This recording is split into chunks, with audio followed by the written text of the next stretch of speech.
Hello everyone, and welcome back to your daily English practice. I'm John. And I'm Bia. We are so happy to have you here with us for another episode. Yes, welcome.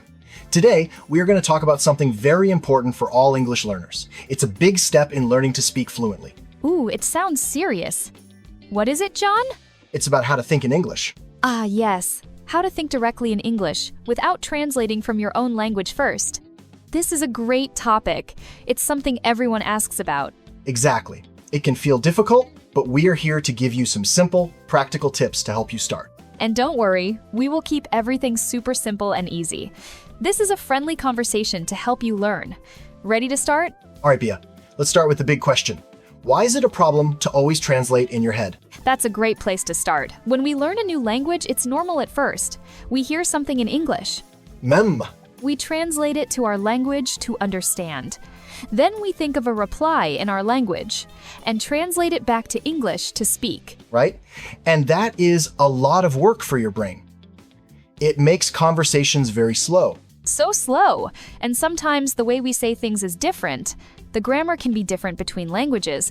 So when you translate word for word, the sentence can sound a little strange in English.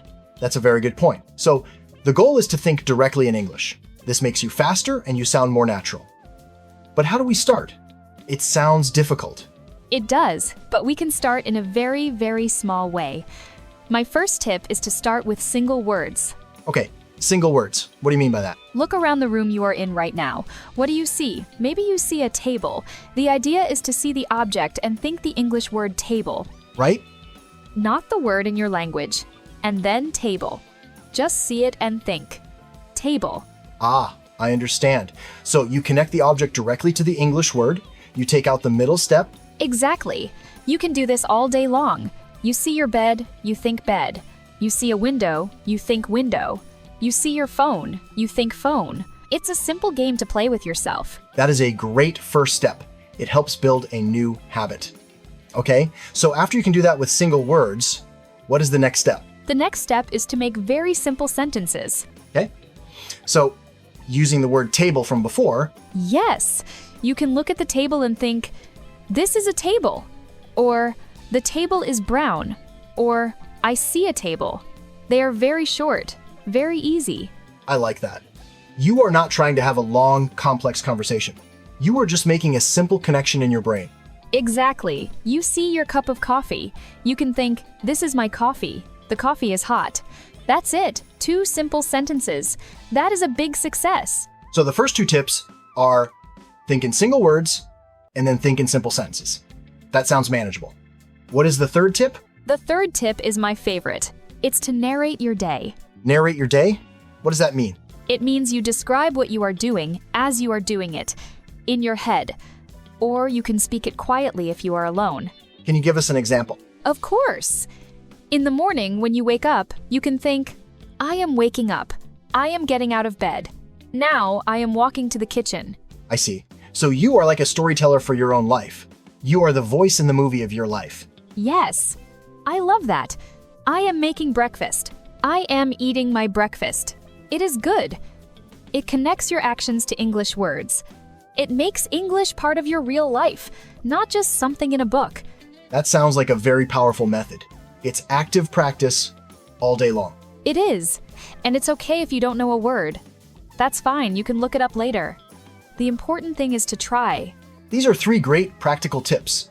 Single words, simple sentences, and narrating your day. Is there a final tip for our listeners? Yes. And it might be the most important tip of all. Be patient with yourself. Ah, that is so important.